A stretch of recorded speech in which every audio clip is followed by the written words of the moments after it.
जास्त शहाणी नको हो, काही बोलू नको, जातो. हातपाय धुतो आणि येतो बाई लवकर. बायको चांगली आहे माझी. आग लावते मूर्ख, येतो म्हणत. हातपाय धुवायला आत जातो आणि कुंदा कॉफी आणि पोहे करते. थोड्या वेळानंतर दोघं डायनिंग टेबलवर कॉफी घेत असतात.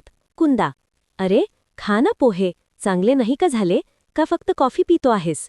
तेवढ्यात दाराची बेल वाजते. तू बस, मी पाहते. कुंदा सहगल, घरापर्यंत पोहोचलास कुत्र्या? अर्जुन, लोक बाहेर चांगले राहतात, तू घरात राहा. साहेबनं ठेवलंय का? किती काम करशील? लग्न कर. नवरा पलंगाखाली उतरू देणार नाही इतकी सेवा करेल, माझ्यासारखा असला तर. कुत्र्या, साहेब नाही, माझा भाऊ आहे तो. चल, भेट घे त्यांची. नेल तुला ससुरालमध्ये. ससुरालमध्ये राहायची लायकी आहे. उशिरा लग्न, घर जावाई करण्याची वेळ आली बाई. दूर राहते आई म्हणत असेल, नको डोकं दुखी, नखरे करत असतील, ओळखून असतील घरचे. सासरी जाऊन नवरालाही घेशील खाऊन, जीव घेशील बिचाऱ्याचा. त्यांच्याकडे राहील तर वाचवतील तुझ्यापासून नवऱ्याचा जीव. तू आईकडे राहत नाही, आईते बसून खात होती की जावाई सासूरवाडीत, मुलीला टाकलंय वाडीत. आईबाबांकडे राहत नाही म्हणून सासरी नेईल तुझा भाऊ. पण सॉरी, यंदा कर्तव्य नाही. मागणी घातली असती पण वय जास्त आहे तुझं, लगीन राहू दे. कुंदा सहगल, दादा, तुझा अर्जुन आला आहे. दे खुशखबर त्याला. पाहिलं, पोरगा पहिल्यांदा भेटला, सांगितलं.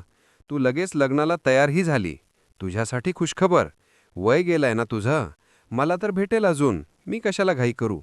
विचार करत होतो कशासाठी अर्जंट बोलावलं हे, काम होतं का? कुत्र्या, कोण करेल तुझ्याशी लगीन? पहा, भाषा बी बोलायला लागली. महासारखी एक दोनदा करायसारखी आहे तू. लगीन करायसारखी आहे का तू? मोठी आहेस, फायदा उचलशील. लहान पोराले फसवशील लग्नासाठी. पहा कोणी म्हातारा. बाकी मदत लागली तर आहे मी. कुंदा सहगल, दादा, बंदूक दे तुझी. मी या कुत्र्याला मारीन.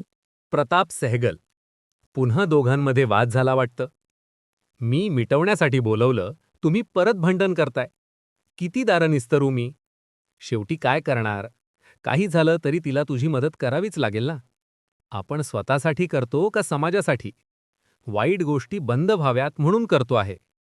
मीट माय सिस्टर, कुंदा.